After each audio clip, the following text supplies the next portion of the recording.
welcome to the Stadium Journey podcast. We hope everyone out there is taking care of yourself as this quarantine stretches on and on and on. And if you're looking for something to do while you're practicing your proper social distancing, go to our website, stadiumjourney.com. Follow us on social media. We're on Facebook, Twitter, Instagram, YouTube, all of them at Stadium Journey. And the Stadium Journey podcast is proud to be part of VOC Nation Radio Network. To find all of our episodes, type in VOC Nation into your smartphone podcast app, whatever one you have. I think they all work. But you can listen to all our shows. And we also stream live on twitch.tv/danlaw83. I know some of you are there right now. And today it's exciting. We're also on Twitter Live, Facebook Live, and we're somewhere else. Twitch and YouTube is trying to figure it out. YouTube. But we're on 3. It doesn't matter because the episode will be on YouTube later, so I'm not so much worried about that one. That's on the other 3. All right, fantastic. And let me introduce the starting lineup before we begin. We've got Dave Cotney. You can follow him at ProFan9. Mark Viquez can be found at Ballpark Hunter. You can follow our producer, the above-average comedian, Dan Calachico, at DanLaw83. And I am Paul Baker. You can follow me at PuckmanRI. So now, everyone, grab a tub of popcorn, grab a cold beverage, and settle in, because we're going to the movies. Ooh. Ooh. So, we were having discussions on how to format this discussion, and I guess we settled by going sport by sport. So, I guess my first question would be, why are there so damn many more baseball movies than all the other sports? I think I found in researching there are as many baseball movies as all the other sports combined. Any theories as to why that is? The answer, no, the answer is in Moneyball. The answer is literally a line in Moneyball. How can you not be romantic about baseball? Because it's boring. Right there. I didn't say that. All right. Sorry, show over. Thanks for listening, guys. Yeah, good night, everybody. See you later. All right, so, I guess we'll go around the room and we'll talk about some of our favorite movies, have a little discussion. We'll try to... Some of our listeners, I have found out, especially our Stadium Journey fellow writers, like it when we stay on topic. Personally, I love the tangents. So I'm gonna try to veer us off course whenever I can. But I think this is a topic that will lend itself to a nice discussion. And those of you who are watching us right now, feel free to chime in. I am going to speak for the audience if they have any suggestions. I'm going to automatically disqualify myself from a list and just adding to the conversation.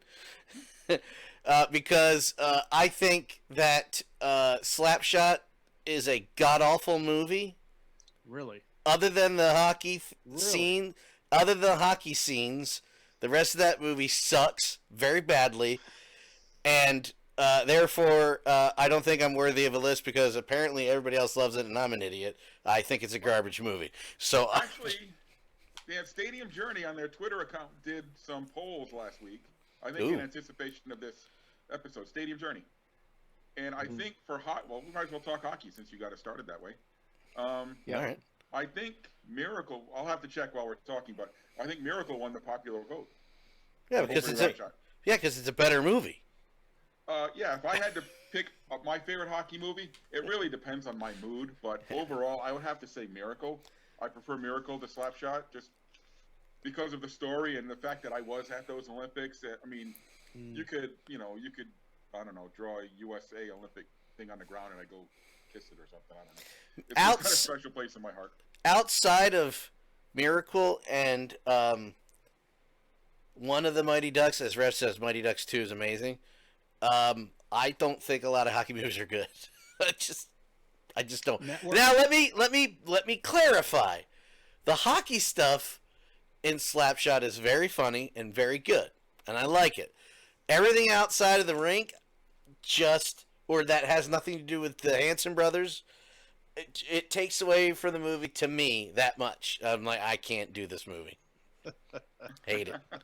I hate it. Yeah, I don't agree with you there. Go ahead, Mark. I don't agree with you either because when I think of Slapshot, I think of hockey in the mid to late 70s. I think of those old type of barns, sort of like what you have in Utica and in certain parts of Pennsylvania. They filmed in Utica, you know. Yeah, they filmed in Utica. They filmed in Johnstown, Pennsylvania. Syracuse. Let me be clear. Let's also clarify. I wasn't debating. I'm correct, and the rest of you are wrong. I'm kidding. I'm kidding. I love kind of the atmosphere it sets up, and who doesn't like some Maxine Nightingale to bounce to while you're driving to a sporting event? Apparently me. And it's funny whenever like one of those songs come on, that one or the what's the other one that they play all the time? A little bit north of South Saskatoon. Yeah. Whenever you hear one of those, Pam goes, "Hey, that one's from Slapshot." Like, I know. It's just some classic lines. It's one of those guy movies. It doesn't matter if you're 45 or 25. You've probably seen the movie, and you probably know a few lines from it. So, one of my favorites. The song from Slapshot now is the Toronto Maple Leafs victory song. So after they win, they play the song. That's awesome. One? Nice. Yep, totally. And it's awesome. Totally worth it. On the poll, it was really close. Miracle 42%, Slapshot 37.7%. So that's probably like one vote. Oh god. And another thing that classifies a great sports movie is you want to go see where it was made, And I remember one time going to Johnstown, Pennsylvania, and wandering around the downtown and saying, "Hey, there's the dog statue." Yeah. And one of my favorite lines is when they're sitting in the park looking at the dog statue. So what's the deal with that dog? What's the deal? That was a dog that saved Johnstown from the flood. Well, listen, fuck him.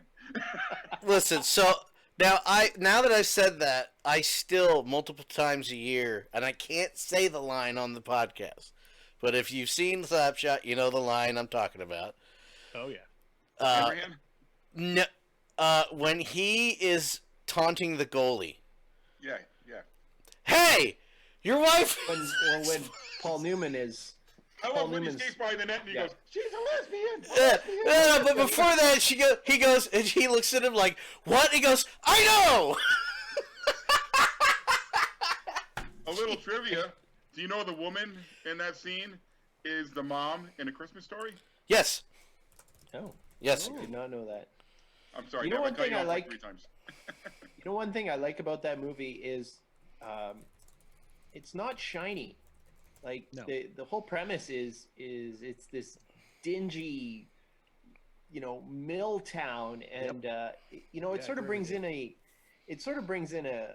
piece that you don't see in a lot of sporting movies where they're talking about how they're really talking about how unimportant sports are, right? Because when the mill closes, all these guys are going to be out of work and they're not going to be able to afford to buy tickets for hockey games. They're going to be, what did they say? 3,000 people have just been put on waivers, or there's a ton of lines in it, it's definitely hilarious. Like Dan, when you said, I always quote that line, I was like, what that line? There's about 50 that line. Well, I had to explain. If you gave me a second, it would have said, when he's taunting the goalie about his wife, you would have, that one.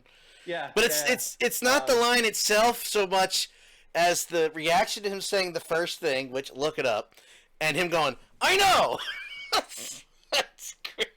But there is a bit of a social commentary there that is underlying, and you probably don't notice it the first time you see it because you're just caught up in all the one-liners and the funny jokes and whatnot. But yeah, that social commentary, which let's face it, we can relate to that now.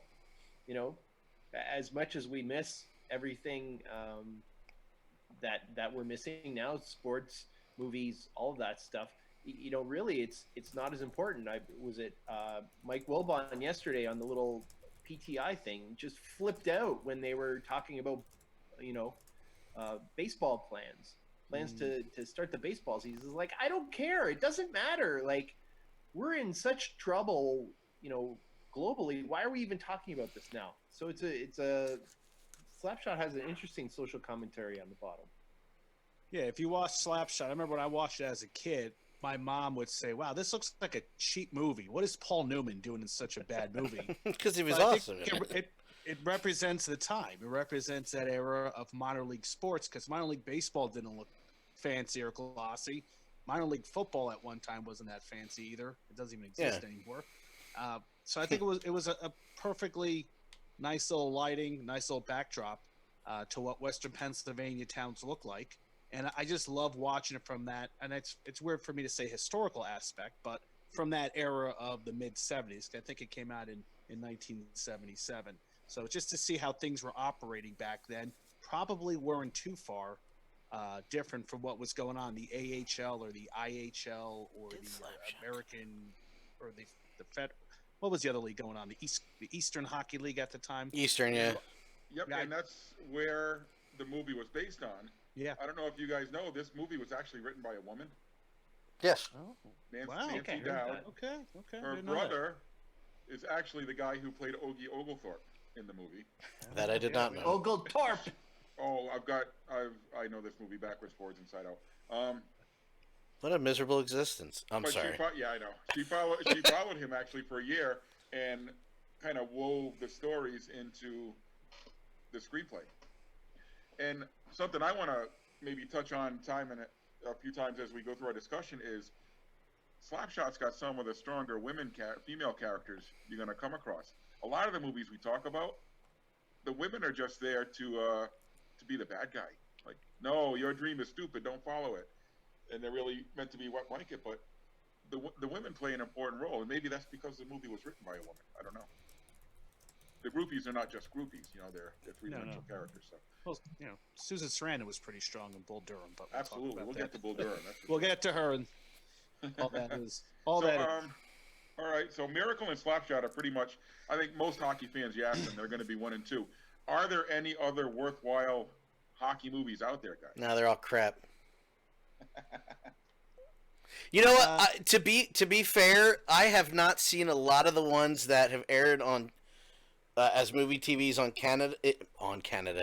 Right on top of Canada. No, there's good ones in Canada, and I know there are some good ones, but I have not seen any of them. So I would have to take a look at that. We can maybe do an Obey the Puck where it's just hockey movies, so I can add something to this because I think any of the Hollywood hockey movies are meh. Well, I know if you go on YouTube, you can watch. I believe you can watch Net Worth, which is the beginning of the National Hockey League Union. Fabulous movie. Takes you back to when owners were just bums and didn't want to give Gordie Howe an extra $1,000 on his contract, even though his wife was pushing for him to get an extra $1,000, and she gets mad when he doesn't ask for it. Another great movie is The Rocket, and about Maurice Richard. I've heard good things about that one. Yeah. Great movie. Love how, and that's on YouTube because I just watched it. The only concern I have is that most of it is in French, except for the locker room talk is in English. It's funny how they did it, but it probably does make sense. I wish they had some French subtitles because I really wanted to see what was going on in certain areas. But well lit, well designed. You feel like you're back in the 1940s and 50s watching it. So being that we don't have a lot to do. You can hop on YouTube, and there's I was going to say. Well, some of us don't have a lot to do. We have some time at home, let's say. So not all of us. Some of us are essential. Yeah, some of us, yes. I should take that back. There's a lot of essential people here. So those are two good movies that I saw that don't get played here in the United States. Rev says that the Rocket movie is the best about in real life stuff. Yeah, I agree with him. It's fabulous. I just wish it had subtitles. It doesn't have English subtitles on the French? It probably does. I have not found that on YouTube. Maybe if I purchased it. Oh no, not on YouTube. You'd have to. Yeah, you'd have to get a DVD or Blu-ray that had it authored. Yeah. And then the Canada. I don't know what the title. I don't know if it was a miniseries or a movie, but there was a movie about the Canada-Soviet Union summit game in '72. That was excellent as well. But that might be. I think that's more of a 3-part. I think that's a documentary. Yeah, documentary. Well, I have that one. Yeah. No, they're acting. They got actors to do that, so I guess it wouldn't really. Yeah. A couple kids from Degrassi were in there. Whatever it takes. Joey Jeremiah. Mastriani. So, interesting, Paul. When you started, you talked about why are there so many baseball movies, and then we sort of morphed into hockey. And that's my fault. Is why are there so few hockey movies? Yeah. One of the reasons is it's so hard to film. Yeah, that's true. Baseball is easy to film. Hockey is so fast, it's hard to film. And, Rob Lowe, on the ice, ouch. Paul Newman, yeah, not so stellar, right? Like finding guys is one of the things that made Slapshot work. Is most of those guys weren't actors; they were hockey players. Right, they got guys down from Quebec and who were actual hockey players, and a couple college hockey guys. Yeah, Boudreaux's in it. It's actually Paul Newman's character's apartment in that movie is actually Gabby's. Huh. Right. Yeah, I said his nickname. And Slapshot actually pioneered some film techniques that are still being used. Like they had the cameras on sleds to get some of those low angle shots you see. So for a movie that was shot in the 70s, it was pretty far ahead. Miracle's got a great little doc on the DVD that explains all the how they shot it and stuff. Yeah.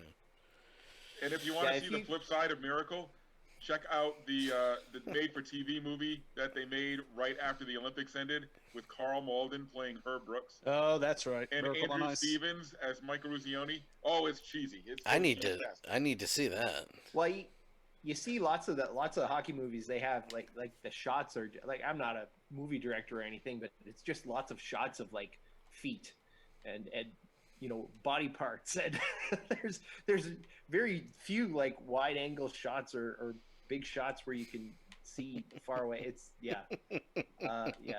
Youngblood I watched on YouTube, and it was pretty fun. Youngblood. Some people like Youngblood. Some people do like that movie. I hate that movie. There is no way Youngblood could have decked Racky. No way. Well, now you're just getting picky, Paul. I know. Any other hockey movies, guys, that you're fans of? For me, Mystery Alaska is one I've watched a million times. For some reason, every time it snows, Pam has to watch Mystery Alaska. So, I mean, that's kind of an entertaining movie. The Mighty Ducks, I like the first one, and then as most sequels go, it kind of went down after. Oh yeah, the second one gets a pass, and the third one I don't remember it existing. Is that the one where they played Iceland? Sure, I don't know. Yeah. I don't remember. Iceland. So I'm going to actually, as we go through the different categories, I'm going to reveal a guilty pleasure or a cult classic that I really enjoy in each sport. So hockey movies, like you said, Dave, there's not a ton to choose from. But because I have kind of somewhat of a personal connection, I'll mention Goon, which is really a bad movie. Really? But I know the guy it's based on, Doug Smith, who is a local guy from this area. He's a policeman up in the Boston area. And he actually wrote a book which talks about how he went from not even being a hockey player to deciding one day, you know what? I want to be a pro hockey player. The only way I'm going to be able to do this is to beat people up. So he started taking boxing and skating lessons and actually worked his way all the way to the AHL. So it's pretty cool story. The movie Goon doesn't really touch it the same way, but it can be a fun movie. Steven Stifler is a hockey player. Touch. Yeah, Mark. You know, the thing about Goon is that I hate Sean William Scott. I can't stand that actor, and I actually like him in that movie. And I actually enjoy Goon. I didn't like the second one as much, but the Goon character is played so dumb. I mean, if he was just played a little straight and it made the movie work as either like a goofy comedy or make it work as something serious, it could have been a lot better. But I don't want Doug the Thug to ever hear this. I didn't think it was too bad. I didn't think it was too bad of a movie. I actually enjoyed it because, like I said, Sean William Scott, every time he shows up in a movie, I'm like, okay, got to shut it off. I watched it with him, and I like the fact that he had the wife in the second movie, and she was trying to get him not to play hockey. I never saw the second one. And Liv Schreiber is awesome. Liv Schreiber makes those movies. He makes those movies. He's excellent in it. So there's a lot of good things you can say, but you're right. I guess you can say there's a lot of bad things, especially in the second one where everybody plays stupid except for Liv Schreiber and his wife. So any guilty pleasures, Dave, or obscure movies to pull out of there? I picked up a copy of Slapshot 2 on VHS eons ago. I have yet to be able to watch it. Why? It's so bad. I think I picked it up for like. Now there is a Slapshot 3 also, Oh.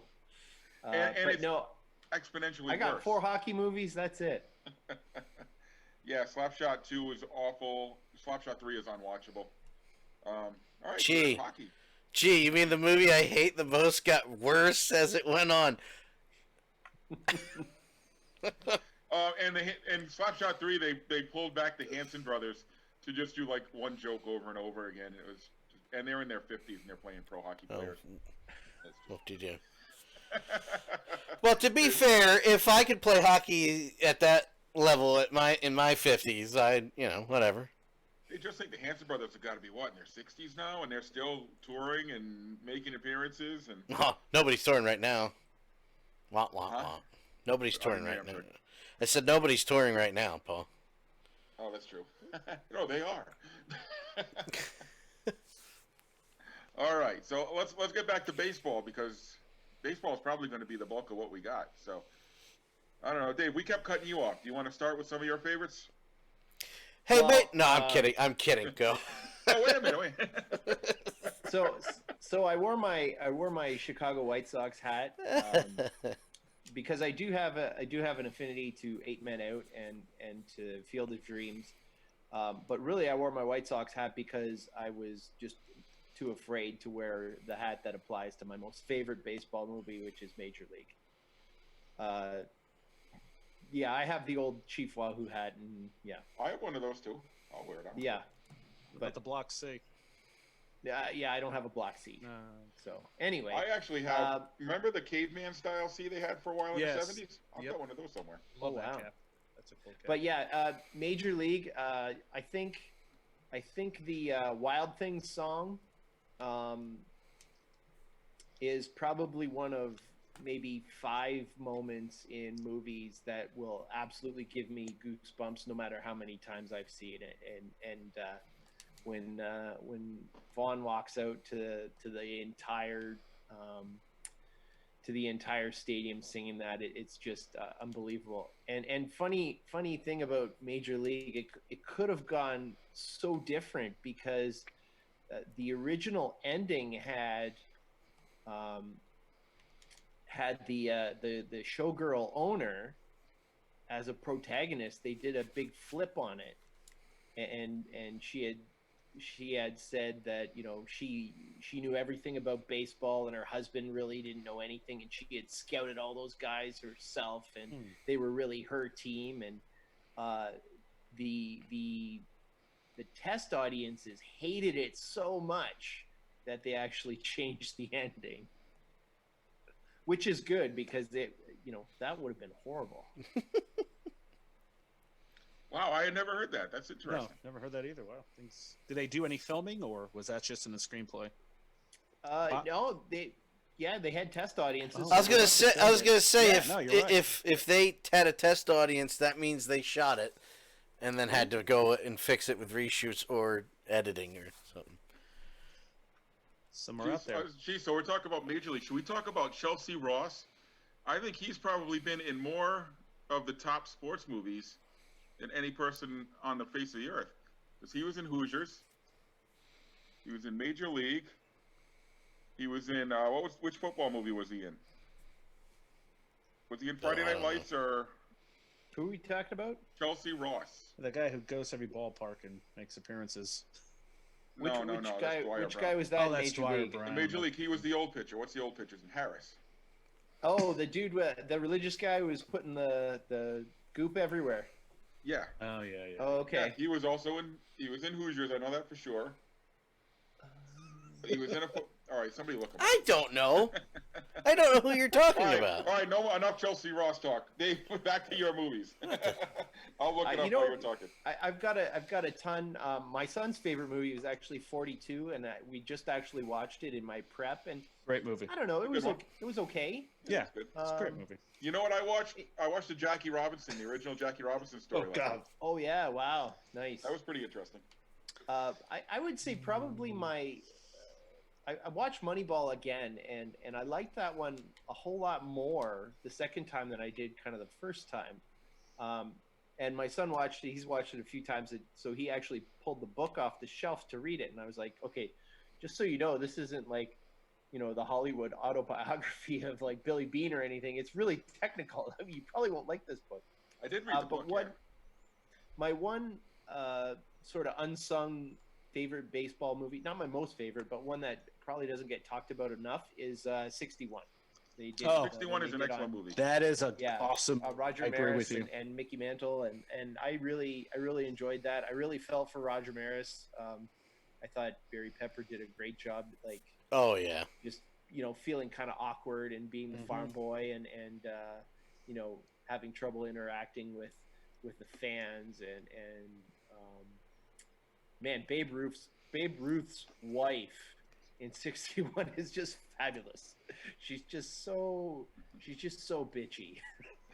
But Babe would have loved this record. He would have been so upset if it was broken.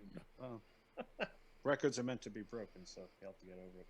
Okay, real quick. Chelsea Ross. He was in Major League. He was in Hoosiers. He was in Rudy. Okay. Oh, and he was also in Trouble with the Curve. There you go. Okay, sure. That might be like one of the best baseball, one of the best basketball, and one of the best football movies. He's been in all of them. It could be. Okay, back to our normal conversation. All right, so baseball. So 42 is a great movie. I saw it with my wife. She enjoyed it. Jackie Robinson's story from, I think, 1950. Yep. It's a 1950 movie, not one of my favorites. But Soul of the Game, which also features the character of Jackie Robinson, is a wonderful movie as well. That was on HBO sometime in '96, and that's also on YouTube as well. That's done a little differently because it incorporates Satchel Paige and Josh Gibson and the whole pursuit of Branch Rickey trying to break the color barrier. And it's sort of, I like it a little bit more than 42. I kind of, it's a little more enjoyable story, something a little bit different. You get to see some other characters shine as well in that film. I really liked Harrison Ford in 42. He's not my most favorite actor. I find him to be pretty bland outside of, Han Solo and Indiana Jones, but I thought he really brought it as Branch Rickey there. He did. He was excellent. Didn't he get an Academy Award nomination for that? I'm not sure. I don't recall. Maybe that. just a Golden Globe. I don't know. I don't recall. I don't pay attention to that stuff very closely. So are we mentioning our favorite baseball movies? Do it. Yeah. Okay. My favorite is A League of Their Own. Yes. Oh. It's in my top 5. And that might be one of my favorite sport movies of all time. It's just when it comes on, I watch it. Everybody gives an A performance. Tom Hanks, before that, was known as his wacky comedy guy. After that, he's doing Oscar-nominated films. But he was still funny in this movie. He was still funny in the movie. He was excellent. There was no crying in baseball. When he's scratching himself, he goes, "I especially like it when you scratch your nuts." The one in, he goes, "Well, anything worth doing right." The look on his face the second time when he wants to yell at his right fielder for missing the cutoff man, and you can see him like he's having a seizure. The struggle to not just let loose on. Can we also mention John Lovitz does not get enough credit because he's not in the movie a lot, but that scene where he's talking at the farm and he screams at the cow was completely improvised. Because because they're filming that scene and the cow won't stop. So that was literally in one of the takes after the line where he goes, "Hey, will you shut up?" And he left it in there. I'll have to pay attention to that now. I know what you're talking about. So in preparation, and this I found kind of interesting. In preparation for this, I watched the Bad News Bears again, like the original Walter Matthau one, which I hadn't watched probably since I was like 8. Ooh, you could not make that movie today. And I was like, you know what? They tried. Definitely. But like Walter Matthau and Tom Hanks were practically the same character. Yeah.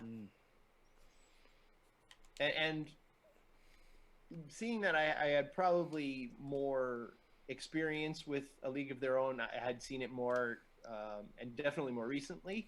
I was kind of disappointed in Bad News Bears. I was like, yeah, this is just it's just Tom Hanks. It's Tom Hanks. Oh, Bad News Bears is great.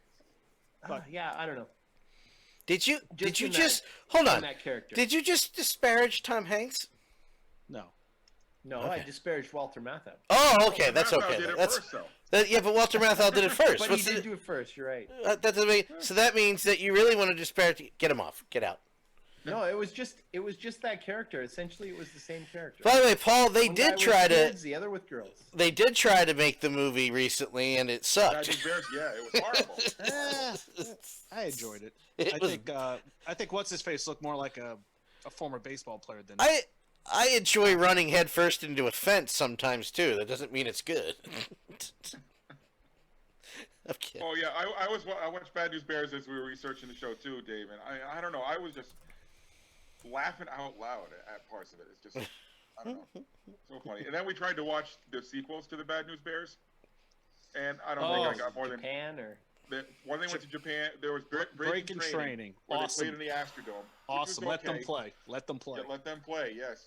Japan was terrible. The one in Japan, and it wasn't even. It was Tony Curtis. Yeah, Tony I Curtis. don't know how he got nuts. Hey, but Tony they got all the Curtis. same kids for the movies. I think Yeah, except Tatum O'Neal. They got Tam O'Neal was just in the first one, but I love. Oh man, what happened to Tatum O'Neal? Yeah, I don't know. She was a drug addict. Drugs. Yeah. Can Did I you tell know you, that she was in Rescue Me, and she was fantastic. Yeah, I yeah. heard that. Yeah. Well, the girl they had pitch in the remake in 2003, I think she passed away. Was Yeah, that in car accident, 03? I think. Was that all the way in 03, dude? Yeah, and she Oh was an my actual God. baseball player. She was Oh. somebody that could throw a pitch. I thought she was perfect for that role. Huh. But You And know- the kid in the wheelchair is on the Goldbergs now. yes, he is. That's right. He is. Hey, it's nice to know that what's his name in the original Bad News Bear. Oh, he's in The Watchmen. I just forgot his name. Jackie Earl Haley. Jackie Earl. It was so cool to see Jackie Earl Haley years later come back in The Watchmen because, like, whatever happened to that kid? There he is. Funny story. All right. Oscar-nominated actor too. Jackie Yeah. Earl Haley has a bit part in the movie Semi-Pro, I can. Yeah. the Will Ferrell movie. Oh my God, I've never seen that. Oh. And I mean, it's a Will Ferrell movie. But we were watching it one time, and Pam hates Will Ferrell, so she must have sat down next to me while it was on. She says, "Hey, that's the kid from the Bad News Bears," and I'm like, "Who?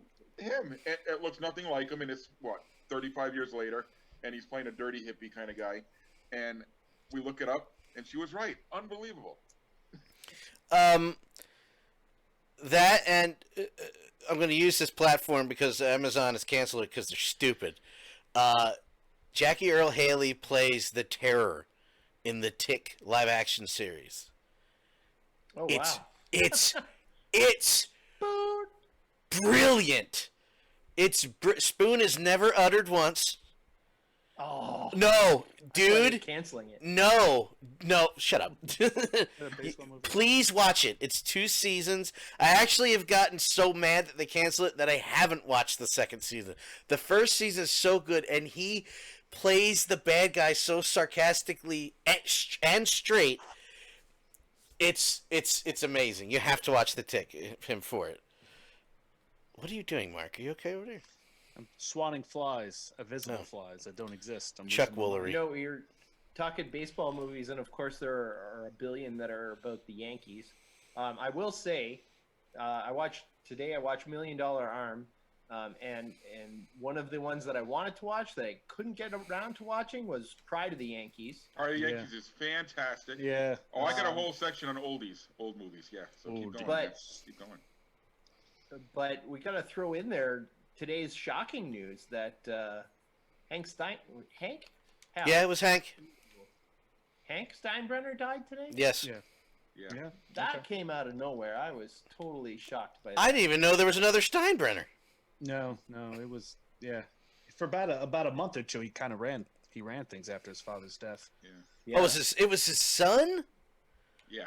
Oh. Yeah. He was not that old. He was in his 60s. Yeah. 63. I heard that, according to the report, that he was actually sick for a long time. Yes. I So, read yes. that too, yeah. yeah.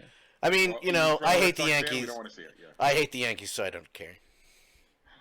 No. No, I care like that he's I have dead. empathy That's sad. towards him. But past that, screw the Yankees. 2009, kiss my ass. Hey, Hi. look at it. We've been talking baseball movies for a Thanks, good Steinbrenner. 15 minutes, and we have not even mentioned the Lord of the baseball movies, Field of Dreams. Kevin Of- Costner. Field of Kevin Dreams. Costner. Yeah, Field of Dreams. Bull Durham. No, that's a piece of crap. Bull Durham. Bull It's a Durham. piece of crap. Bull Durham's a piece. Get the heck It's out a of here. piece of Get out crap.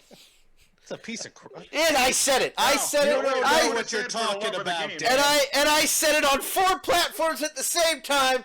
Compared You to probably Field like of Summer Dreams, Catch, that's Bull Durham is a piece of crap.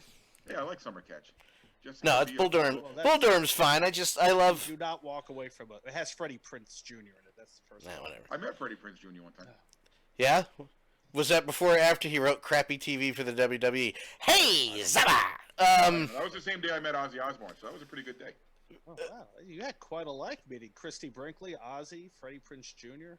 Hey, who was the? Let me just say about Field of Dreams. I love telling the story. So my ex-girlfriend, bitch. Smart person. No, not at all. No. That's what you get for dissing You have no idea. Yeah, I know. I made fun of a movie. And you went. I made fun of a movie. You went personal. That's great. I have a lot of ex-girlfriends you can make fun of. Yeah. No, I don't know them. She's a bitch. So we don't know what to do one night, and I'm like, we're gonna rent a movie, and I like, we gotta rent Field of Dreams. So the DVDs had just come out. But we gotta rent this. It's great. You'll love this movie. Now, I'm gonna preface this by saying, and you guys who've seen this movie know where this is going, and I'm not making fun of her because her father left her early in her life. Right. So I don't tell her any of the premise of this movie. I'm like, it's a baseball movie, but you'll love it. Trust me. The first 5 minutes, of course, you hear the whispering. If you build it, and her and her mom are both laughing that this is the stupidest thing that they've ever seen. The scene at the end where Kinsella's father turns around and he goes, "You want to have a catch?" And he goes, "I'd like that." I look over at both of them, and they are a puddle of tears. Waterworks? Waterworks. And I chucked the tissue box over. I was like, I told you. It's like, it's... And I still, that scene is just, I love that movie. Other than Moneyball and Field of Dreams are my favorite baseball movies. Angels in the Outfield, when I was a kid, was really good. I have not seen that in the cold light of day in a long time. Go ahead, Dave.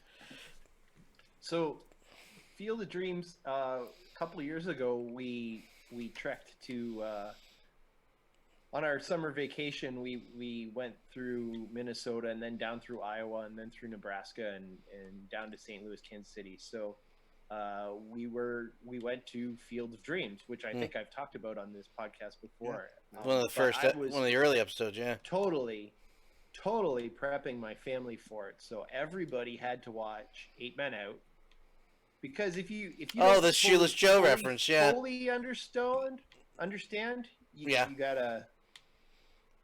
Agreed. Well, you better speak when you're showing that picture so that you'll actually see it. Oh, you couldn't. But so we watched 8 Men Out, and then literally my kids were watching Field of Dreams as we were driving to Dyersville. Nice. To check it out, and I was sweating bullets because I didn't really know what to expect, and wow, this is a couple hours out of the way. It's not like direct from Minnesota to St. Louis or anything like that, and it was worth. Well, I'd love to say it was worth every penny. It was free, so, but it was totally worth it. We had such a good time, and it's funny, Dan, that you were saying they start laughing about the whispering. If you step back and you think about it, it's ridiculous. Sure, it's absolutely ridiculous. I don't think. I like they couldn't do something similar with football. It would be ridiculous. No, because the voices in their head would be the CTE. Yeah. But because it's baseball, yeah, it works. Mark, I'm sure you've been to a Field of Dreams site as well, right? I haven't. And we could talk about ex-girlfriends, which my wife would love about. No, to hear about. Let's not go any further than that. I owe you one, Mark. I was well. Whew. I look. Never mind. Anyway, nice girl. She was into baseball. So sure, great. She loved baseball. Anyway, I was going to go out to Iowa, and I went to the 4 different ballparks in Quad City, and Clinton, and Davenport, and all that. I mean, in Burlington, and Iowa, Des Moines. She's like, "You went out to Iowa and didn't go to the Field of Dreams? Like, what's the matter with you?" Like, she thought I was insane for not doing that, and I'm like, "Well, it was kind of out of my way, and it is a little bit out of your way, from what I recall." So. Unfortunately, I've been out there a few times. A boring drive. Yeah, it's a long drive, and I don't know. I just was never that excited about going out there, and I'm kind of wondering to myself why. Like, why not go out there? What's my problem? So, we actually did the book, Shoeless Joe, in when I was in grade 11. That was part of our curriculum. So. Oh. I hadn't even seen Field of Dreams. I had actually read the book Shoeless Joe before watching. Yeah, I went to the Field of Dreams, and it was, I'm not a religious person, but it was as close to church as I'm ever going to get. Wow, that sounds good. Is this heaven? No, it's Iowa. All right, so if the wife's watching, we're going there next summer. There you go. So, you hope so. Dave, favorite Kevin Costner baseball movie? You didn't weigh in. Oh, yeah, it's totally Field of Dreams. All right, so we're split. For me, it depends on my mood, but I don't know. I love the movie Bull Durham. Oh, and love it. Susan Sarandon in that movie is probably the best female character in any sports movie anywhere. Well, one thing I liked about even though she's a baseball groupie, yeah, she is the best character. Well, Bull Durham, a lot of people that you talk to will tell you that's the reason why minor league baseball went from rickety parks to fabulous little places where people came out and had luxury suites and loge seats and picnic areas, and it made minor league baseball what it is today, that movie, because that's another period, that's another time in the 1980s when minor league ballparks that's a place you went to see a baseball game. You got a hot dog or peanuts or popcorn or a beer. You didn't have a lot of different types of food or entertainment areas, and a lot of minor league teams were struggling. That movie comes out, everybody falls in love, and they want a minor league ballpark. I mean, New Jersey built 8 of them in about a 7-year span. And now there's only 4. Gone, right? Yeah. Yeah, and knocked down 3 of them or 2 of them as we speak. So God. Well, yeah, just look at the city of Durham itself. I mean, that ballpark is still standing, and that's where the Durham Bulls played back then, and they were in Class A. And a couple years later, fast forward a couple years later, they're in AAA, and they're playing at this palace about a mile away, right downtown, the DPAC. Have you seen the gift shop there? I mean, any kind of Bull Durham 1980s paraphernalia you want. It's I was amazing. disappointed that they didn't have anything near what I wanted. Well, I asked it was a licensing thing. They couldn't sell too much because, we were looking at getting we wanted Bull Durham jerseys or something. Yeah, I wanted like a Crash that. Davis T-shirt, man.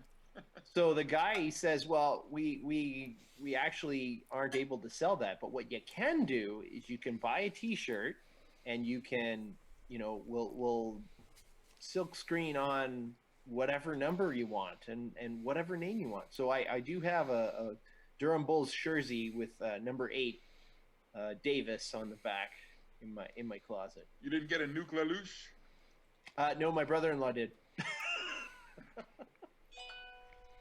And then there's the third Kevin Costner baseball movie, For Love of the Game, which is Haven't seen it yet. It's a chick movie disguised as a baseball flick. I mean, it's a decent story, but compared to the other two, it's not even close. So that's all we'll say about that one. Never heard of it. Mark, did you get through all your favorites? Baseball movies? Yeah. Let me see. Yeah, definitely League of Their Own, Bull Durham are my favorites. Let me see. Natural. You gotta say The Natural. I'm not a big fan of The Natural. Love the whole concept of the 1930s and this mythical character. And he's playing in the old War Memorial Stadium in Buffalo, which as a kid, I was like, where is that stadium? And years later, you find out. I just thought it was one of the most, epic movie where he hits the lights and, how they made, how they're wearing those period pieces. It was always on HBO growing up. I loved it. So yeah, that's up there too, because, that takes place in the 1930s where, you just hear about lore and legends and, this guy, simple story, little campy at times, but when that comes on, I definitely like watching it. Was Robert Redford asleep during that movie? Yeah, he was asleep. And of course, The Sandlot's another great baseball movie. All right, I was going to mention The Sandlot. Yep. Yeah, no, but everybody told me Robert Redford. Everybody told me, no, I love Robert Redford, and he's great in 90% of the stuff he's in. And everybody told me about The Natural, and I watch it, I'm like, he's asleep. What? Yeah.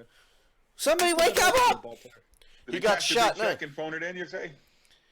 I wouldn't say that about Robert Redford, but that movie just was below all expectations for me. I Some hated people that put that as their favorite all-time baseball movie. And I laugh at the those Stadium people. Journey poll that got a lot of write-ins. Yeah, it's a fantasy. It's a fantasy movie. I laugh at all of you. That's why. Yeah, the 80s had some great baseball movies. '80s had some great baseball movies. That was not one of them.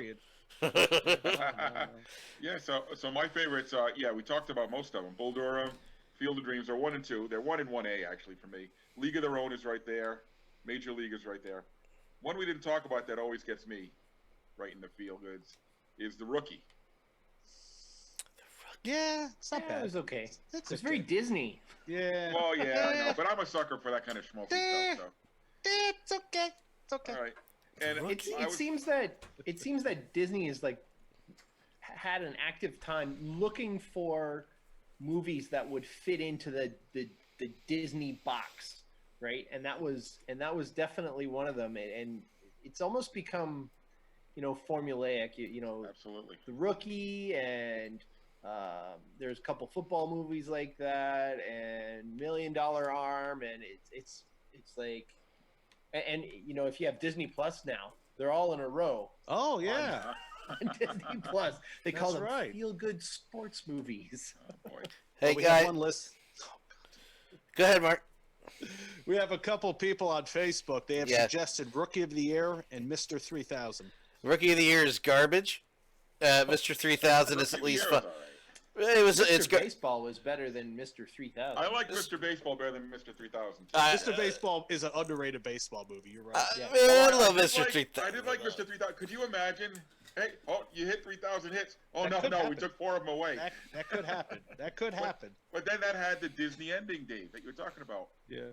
When he was finally starting to hit again, and nope, I'm going to bunt because I've learned what it means to be a team player. Hey, Bernie Mac deserves all your love. Bernie Mac was good in that movie, but yeah. And what is it about baseball that makes kids' baseball movies so good too? Because we've actually talked about a lot of them. Bad News Bears is a great movie. The Sandlot, which we haven't given any attention to. Angel in the Outfield, which I don't really like. Rookie of the Year. Little Big League is another one. Hardball. I just watched Hardball the other day.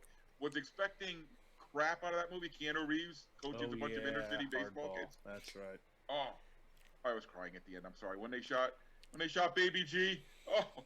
It was horrible. But. Hardball. Wow. That's the thing about these movies. It's like you make a list and then you pop up Hardball. I'm like, wow, I forgot about that movie. Yeah.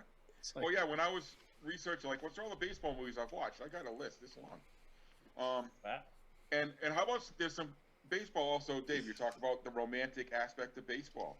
Some of the old classic baseball movies. The Pride of the Yankees. It Happens Every Spring. You guys seen that movie? No. A guy invents a substance that repels a baseball from wood. You want to finish that sentence? So the scientist goes in and starts pitching, and the ball flies around the bats. And it's a really funny movie. So baseball flubber. Yeah, baseball flubber. Yeah. Hey, I didn't even think of Flubber as a basketball movie. Look at that. I mean, technically. Barely. Yeah. Maybe. And another one that hasn't been brought up, Bang the Drum Slowly. I have not seen that movie, but that's always on everyone's list of best baseball movies or top. It's an excellent movie. Yeah. And Fear Strikes Out is another one. The Jimmy Fear Strikes Out. The original Angels in the Outfield from the 50s. That's a nice. How about the 70s? Have any of you guys ever seen Bingo Long's Traveling All Stars? Yeah, when I was a kid, yes. Classic 70s. Billy D. Williams, James Earl Jones. Great, incredible cast. Cast. And let's see. All right, so I'll bring up my guilty baseball pleasure movie. This is going to hit you guys out of left field. Brewster's Millions. Yep. Oh, Yep. Brewster's Millions. John Candy, Richard Pryor. Who would believe John Candy and Richard Pryor as a couple of baseball players? I wanted to like that movie. Like when I was a kid, like Stephen Key, who's listening, we're big John Candy fans. So give it up for the Candy Man. We loved that movie as kids, but I think when we got older, we looked at it a little bit differently. And apparently the opening scene took place in Teaneck, and there was a train going back. So we thought that was in New Jersey. It was a movie set in California. That's how dumb we were. Don't lump me in with you. Good one. North Jersey. You don't count. You're right. Yes, that's the only thing you've said correctly about New Jersey since I've known you, Mark, that you don't exist to us. Very good. 609. 609 was in South Jersey. It got split off at 856 when I was a kid. Oh, wow. Yeah, I'm old enough to remember that my number had a 609. Sorry, guys, we're starting. Yeah, okay. No, I had an ex in New Jersey. What is it with the X's today? Jesus Christ! My wife's gonna kick my. Yeah, She was an 8.5. I'm not talking about my age. We're gonna have a therapy session here. She was from Jersey. Mark, please. Paul, please steal it back. We were talking about women in sports movies. I didn't think we were going to talk about women in our lives. Okay, jeez. Well, no. I only have one woman. That's my wife, Denise. I love her. Even though she's not a baseball fan. Denise must be listening right now. She is. She is. Oh, she's in the chat. I think her whole family's listening. I have a bunch. There she is. Enough with the X. Enough with the X's. Yeah, exactly. I'm with you on that one. Like 20 minutes ago. I tried to stop him, Denise. I'm sorry. Well, look at that. An hour, and all we talked about was hockey and baseball movies. That's all you need to talk about. Hold on. Stay tuned for hour 2 of the Stadium Journey Goes to the Movie. Hold on. I want to add one thing. Stephen Key said, past exit 100 south on the Garden State Parkway are hillbillies. You son of a bitch! Oh, boy. Here we go. You're dead to me. It's your fault that COVID is so bad in that state, North Jersey. Yeah, Virginia, everybody could just walk around. My brother was just there last weekend. And Meg, if you're listening, I know that you're one of our listeners who doesn't like when we stray off topic. I'm sorry, but... Well, hold on, Mom. Let's not get hasty about Exit 58. Let's not get hasty. I'm going to stay out of the Jersey conversation. Yeah, let's split this up. Take it back, Paul, quickly before it's too late. The thing about Taylor pork roll. Yeah, all right, here we go. Let's move on to our next sport. Football. Wait. I thought we were stopping. Oh, we are going to stop? Or do you want me to do an outro? Yeah, let's do an outro. All right, guys. So we are going to turn this into a 2-part episode. So we're going to fade out. We're going to fade back in. So whatever. Do regular outros. Just do your regular outros. All right. So Dan, thanks for participating. For someone who wasn't going to participate, you sure participated. I said I wasn't. No. Hey, boss is talking. We actually have a pool going every week. How long before we can drag Dan into the conversation? No, I said specifically, I will mute all of you off the stream. Take it back again, Paul. I said specifically that I was not going to do the list, but just be commenting and reading texts we got on the text board. I'm literally doing that. I didn't say I wasn't participating. You have nothing on me this week. And follow me at DanLaw83. Go, move on. Thank you. Mark, how about you? Where can our listeners follow you online? You can follow me on YouTube on my Ballpark Hunter channel, and you can also follow me on Instagram and Twitter, Ballpark Hunter as well. Dave, how about you? Where can our listeners follow you online? Twitter and Instagram at ProFan9. And I am also on Twitter and Instagram at PuckmanRI. And don't forget, StadiumJourney.com is the website. Follow us on Twitter, Instagram at Stadium Journey. Find the Stadium Journey podcast at thebradyhicks.com or search VOC Nation on whatever podcast app you use. And remember, we're now simulating live. If you're watching us now, you know this. On twitch.tv/StanLaw83, Facebook Live, Instagram Live, YouTube Live, Twitter Live, all over the place. I'm not on Instagram Live. I made up a couple of them. You made up Instagram. We're not doing that. Well, we should. I can't do it. That's all right. I'm just kidding. And we're gonna keep on going, and we're gonna have part 2 of our Stadium Journey podcast goes to the movies. And next week, for those of you who are going to leave us, next week we are going to be joined by our Stadium Journey European correspondent, Chris Tuck, and you're going to be talking about the EPL. And check out the website. The Premier League Stadium rankings came out today. Awesome. Pretty good one. So for Dan Colachico, Mark Viquez, and Dave Cotney, I'm Paul Baker. Until next time, everyone, take care of yourselves and take care of each other.